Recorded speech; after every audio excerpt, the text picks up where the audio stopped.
हेडलाईन्सचे प्रायोजक आहे NBC bearings, लांब पळण्यासाठी। यवतमाळ, वाशिम आणि नाशिक लोकसभेबाबत आजच निर्णय होण्याची शक्यता। मुख्यमंत्री शिंदेंच्या 2 मोठ्या बैठका।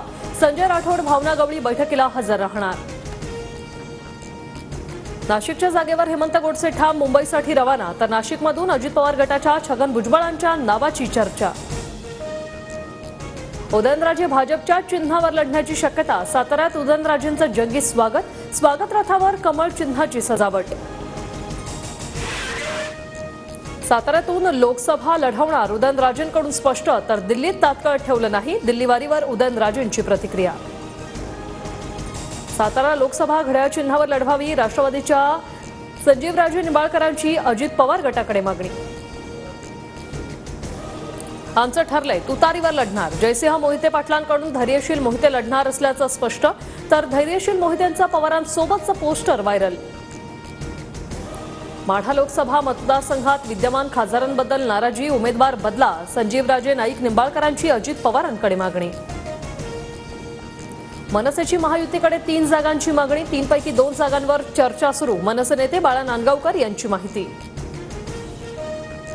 पवार गटाची लोकसभा उमेदवारांची यादी लवकरच जाहीर होणार।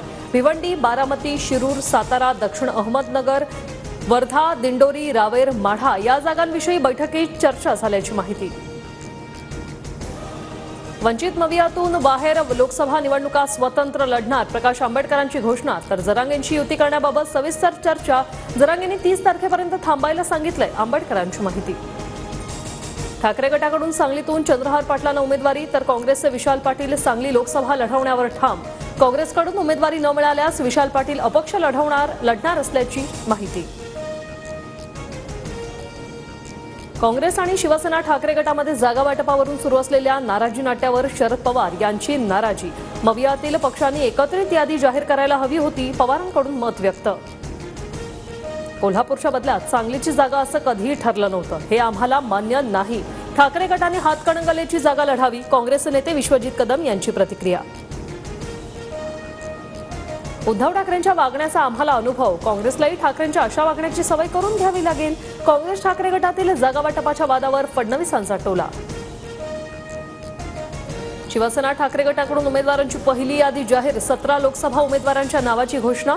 मुंबईतील 4 जागांवर ठाकरेंकडून उमेदवार जाहीर। छत्रपती संभाजीनगरमधून चंद्रकांत खैरेंना उमेदवारी जाहीर। खैरेंच्या उमेदवारीमुळे अंबादास दानवे नाराज असल्याच्या चर्चा, मात्र पक्षप्रमुखांनी घेतलेला निर्णय मान्य, दानवेंची प्रतिक्रिया।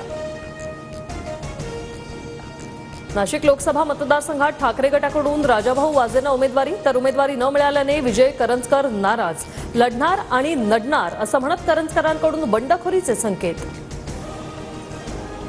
रामटेकमध्ये ठाकरे गटाच्या सुरेश साखरेंची बंडखोरी। शिवशक्ती भीमशक्तीचा नारा देत साखरेंनी उमेदवारी अर्ज भरला। रश्मी बर्वेंबाबत पक्षाकडून कोणताही मेसेज नाही, साखरेंची प्रतिक्रिया।